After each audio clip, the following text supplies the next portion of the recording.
भैया ये सम्यक ज्ञान है, महादुर्लभ है। एक उपाय से नहीं, करोड़ों उपाय बनाइए, करोड़ों उपाय बनाइए।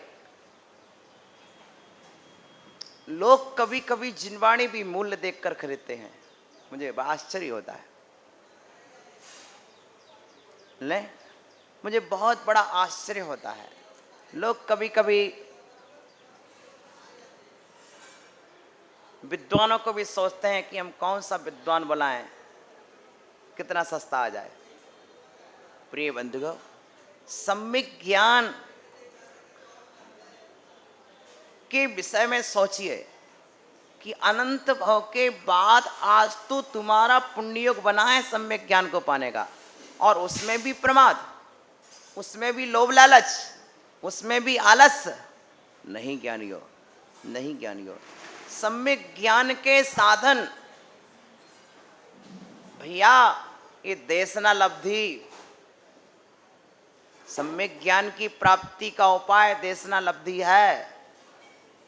और देशना लब्धि बिना विशुद्धि के नहीं आती है, विशुद्धि बिना क्षम के नहीं आती है।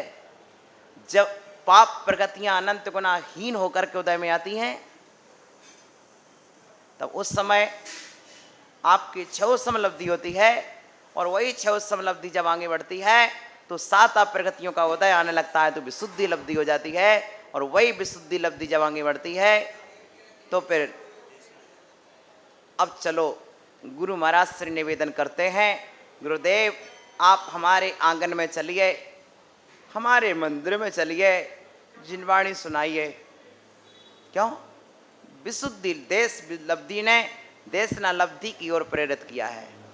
हम झुककर पहुंच जाएंगे, चरणों में निवेदन कर लेंगे, लेकिन हमारा ये निवेदन बोधि दुर्लभ भावना को पुष्ट करेगा। क्या करेगा? बोधि दुर्लभ भावना को संतुष्ट करेगा, हमें सम्यक ज्ञान धारण में सहयोगी बनेगा। हो सकता है गुरु महाराज के द्वारा सिखाई हुई एक बात भी हमारा भली कर जाए। दो मिथ्या दृष्टि जीव थे, विश्वानुलोम और धन्वंतरी। इन दोनों ने सुन रखा था कि कभी जैन मंदिर नहीं जाना चाहिए, कभी जैनों की प्रवचन नहीं सुनना चाहिए। यदि तुम्हें संसार में सुख से रहना हो तो कभी जैनों के प्रवचन नहीं सुनना। अंत जैनों के प्रवचन सुन लोगे तो ना खा पाओगे, ना पी पाओगे, ना सो पाओगे, ना रह पाओगे। ना जैन खाने देते, ना पीने देते, ना सोने देते। ये इनकी चर्या ऐसा ही है, ना स्वयं खाते, ना दूसरे को खाने देते। इसलिए यदि तुम्हें भक्ष भक्ष का विचार किए बिना खाना पीना हो,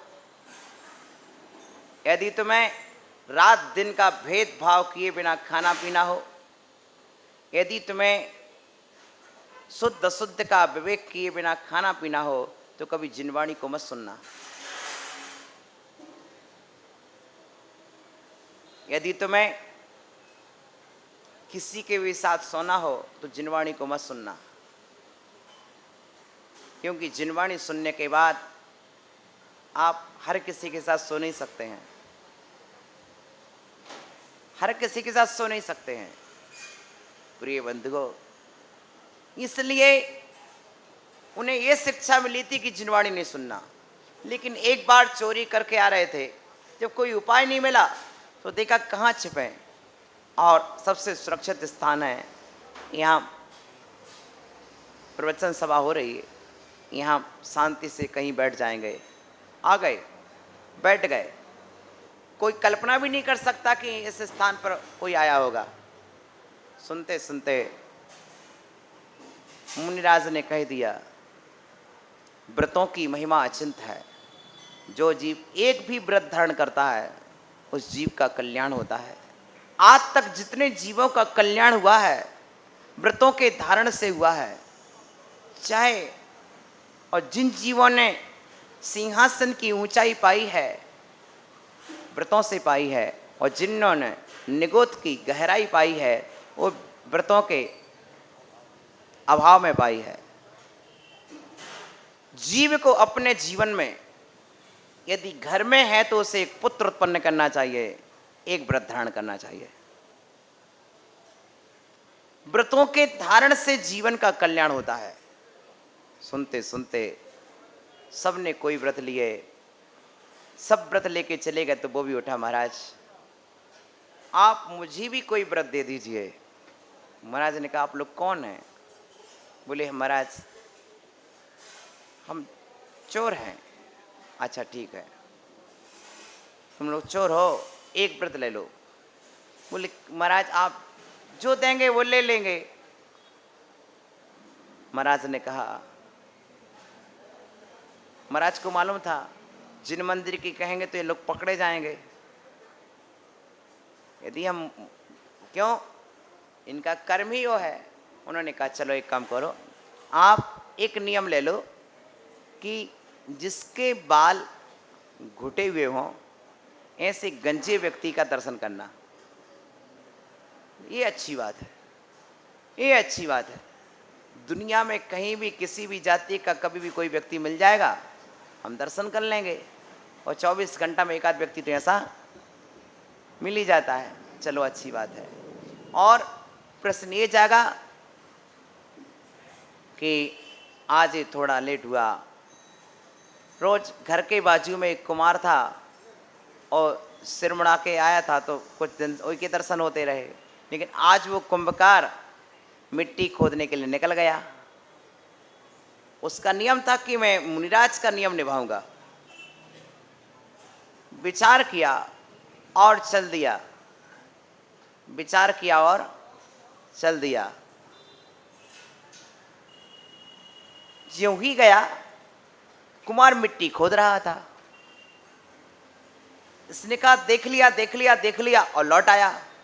कुमार को लगा कि मेरे मिट्टी खोदने में जो सोने का घड़ा निकला ना, उसने देख लिया। अब कहीं राजा को ना कह दे, राजा को कह देगा तो बिल्कुल नहीं मिलेगा हमको।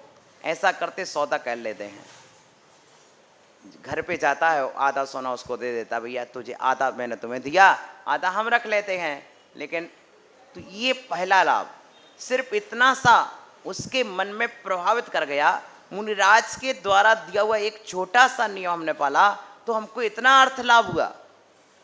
वह द्वारा मुनिराज के पास गया, महाराज आपके व्रतों में बहुत ताकत है, आपके व्रतों की बहुत शक्ति है, आप एक व्रत और दे दीजिए। महाराज ने कहा एक काम करो कि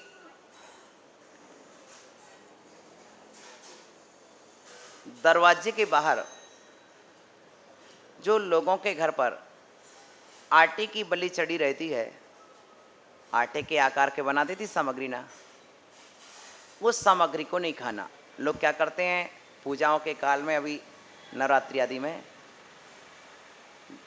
तो आटे से सामग्री बना देते हैं। कहीं गोवर्धन बना देंगे, कहीं गणेश जी बना देंगे, और फिर आराम से क्या करेंगे, उसी को खा लेते हैं।